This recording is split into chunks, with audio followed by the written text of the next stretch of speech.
A paz de Jesus, o amor de Maria, fogo na alma, lá, amados irmãos, missionário católico Eus Duarte.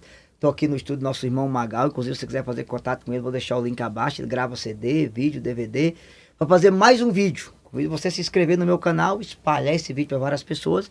E o nosso tema hoje vai ser as 4 vindas de Jesus. Fala, credo, pregador. 4 vindas? Sim. Baseado nos escritos de São Bernardo, que fala das vindas intermediárias de Jesus. A primeira vinda de Jesus é a chamada vinda na encarnação. João, capítulo 1, versículo 14. O verbo se fez carne e habitou entre nós. Jesus veio a nós por meio da encarnação. Ele se encarnou no seio da bem-aventurada Virgem Maria. Na hora que Maria disse, eis aqui a escrava do Senhor, faça-se em mim segundo a tua palavra, Lucas 1,38, o verbo se encarnou. Jesus veio por meio da mulher destruir aquele que havia enganado a mulher lá no Jardim do Éden. Veja, Deus escolheu o mesmo caminho do diabo. O diabo escolheu enganar a mulher para derrubar o homem. E Deus escolheu a mulher para se fazer homem e vir ao mundo nos salvar. Aleluia! São Gregório de Nissa vai dizer, ele assumiu aquilo que não era, sem deixar de ser aquilo que era. Ele veio a nós por meio da encarnação, no ventre da bem-aventurada, sempre Virgem Maria. E o Catecismo da Igreja Católica, parágrafo 457, ele vai dar para nós as 4 razões da encarnação do Verbo. Primeiro, Jesus se encarnou para nos reconciliar com Deus, tá? 1 João capítulo 4, versículo 10, o Pai mandou o Filho para nos reconciliar. 1 João 4,14, ele veio como Salvador do mundo. 1 João 3, versículo 5, ele se manifestou para tirar o pecado do mundo. Também João 1,29, né? A palavra vai dizer de maneira bem clara para nós e objetiva, eis o Cordeiro de Deus que tira o pecado do mundo. Aí São Gregório Nazianzen vai dizer, doente, a nossa natureza precisava ser curada, decaída, ela precisava ser reerguida, morta, ela precisava ser ressuscitada. Havíamos perdido a posse do bem, era preciso restituí-lo. Enclausurado nas trevas, ele precisava nos trazer para a luz. Cativos, nós necessitávamos de um Salvador, prisioneiros de um socorro, escravos de um libertador. Olha que coisa linda que São Gregório de Nissa dizia. Então o que acontece? A primeira coisa, ele se encarnou no ventre da Virgem Maria para nos salvar, reconciliando-nos com Deus. A segunda razão pelo qual o verbo se fez carne é para que conhecêssemos o amor de Deus, tá? Deus enviou o seu Filho ao mundo como expiação dos nossos pecados. João 3,16, Deus amou o mundo de tal maneira que enviou seu Filho único para que todo aquele que nele crê não pereça, mas tenha a vida eterna. Então o verbo se fez carne no ventre de Maria para que nós conhecêssemos o amor de Deus, para que nós nos sentíssemos amados por Deus, porque Deus desceu do céu, o Criador veio até a sua criatura. Veja, gente, que coisa linda, ele assumiu a nossa natureza, como dizia o santo, né? Deus se fez filho do homem, para que o homem se fizesse filho de Deus, para que nós conhecêssemos o amor desse Deus apaixonado. A terceira razão da encarnação do verbo é para ser o nosso modelo de santidade. Jesus se encarnou para ser o nosso modelo de santidade. Amai-vos uns aos outros como eu vos tenho amado. Eu dei-vos exemplo para que vocês façais o mesmo, lavando os pés uns dos outros. Ele é o nosso modelo de santidade. E a quarta razão pelo que o verbo se encarnou é para que nós nos tornássemos participantes da natureza divina. 2 Pedro, capítulo 1, versículo 4. Pelo nosso batismo, nós somos mergulhados na morte de Cristo e ressuscitados com ele. Logo, a partir da morte dele, da sua encarnação no ventre de Maria, nós somos participantes da natureza divina. Vou repetir o que eu falei. Ele se fez filho do homem para que nós nos tornássemos filhos de Deus. Filho no Filho. Essa é a razão. Então, primeira vinda de Jesus na sua encarnação no ventre de Maria. Aleluia. Santo Irineu de Lyon, ele vai fazer assim, Filho de Deus se fez homem, para que o homem em comunhão com o verbo e recebendo a filiação divina se torne filho de Deus. Filho no Filho. Santo Atanásio fala mais forte, né? Filho de Deus se fez homens, para que nós nos fizéssemos filhos de Deus. tá? São Tomás de Aquino vai dizer, né? Por ele que nos quis participantes da sua divindade, por isso ele assumiu a nossa humanidade. Aleluia. A segunda vinda de Cristo, ela acontece no sacramento. É a segunda vinda intermediária de Cristo, tá? A vinda intermediária, não é a vinda definitiva.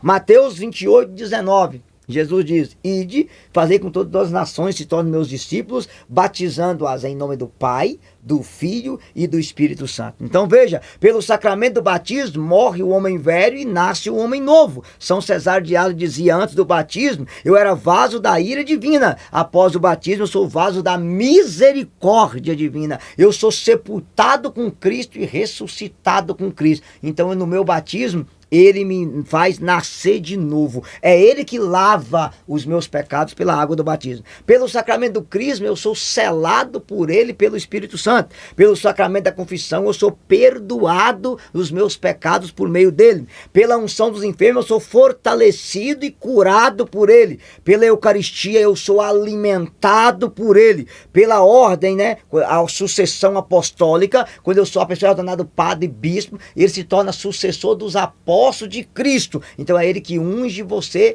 para fazer as vezes dele no mundo. E pelo matrimônio, é ele que une o marido e a mulher num amor livre, total, fiel e fecundo. Veja, então, os 7 sacramentos é a primeira vinda intermediária do Cristo, segundo São Bernardo. Ele nos toca pelo sacramento. Pelo batismo, ele nos lava. Pela crisma, ele nos sela e nos unge, né? Pela confissão, ele nos perdoa. Pela Eucaristia, ele nos alimenta. Pela unção, ele nos cura. Pelo matrimônio, ele une marido e mulher. Olha a dignidade, que coisa linda disso aí. Então, essa é a segunda vinda. Ele vem nos sacramentos. A terceira vinda de Cristo, ele vem até nós pela oração. Aonde que está escrito isso na Bíblia? Mateus 18, versículo... Vou pegar para vocês aqui. Versículo 20. Digo-vos essa coisa: se 2 se unirem sobre a terra para pedir, seja o que for, conseguirão de meu Pai. Por onde 2 ou 3 estiverem reunidos em meu nome, eu estarei no meio de vós. Todas as vezes que nós nos unimos em comunidade, em oração, Jesus está no meio de nós. Ele vem até nós pela oração. Cada vez que a comunidade se une em oração, se une num grupo de oração, é Cristo que vem até nós. Onde 2 ou mais estiverem reunidos em meu nome, eu estarei no meio de vós. E a quarta vinda de Jesus é que nós chamamos de sua vinda definitiva, ou a sua segunda volta gloriosa, que a igreja chama ela de parousia. Vou pegar para vocês aqui, Atos capítulo 1, versículo 10.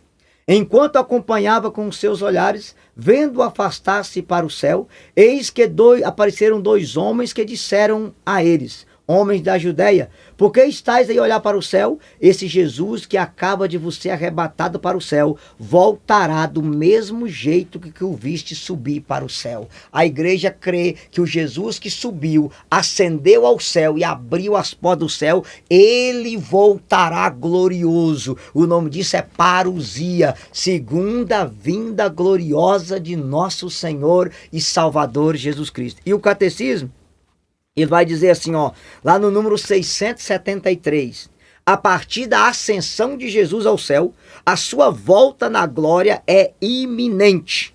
Embora nós não saibamos o tempo nem o momento que o Pai fixou com sua própria autoridade, esse acontecimento escatológico pode ocorrer a qualquer momento. Num abrir e fechar de olhos, a trombeta tocará e Cristo voltará glorioso. Na liturgia do advento, a igreja ora: revestido de nossa humanidade, ele veio a primeira vez nos salvar, e revestido de glória, ele voltará uma segunda vez para nos dar os bens prometidos. É a sua segunda e definitiva vinda, chamada de parousia, tá?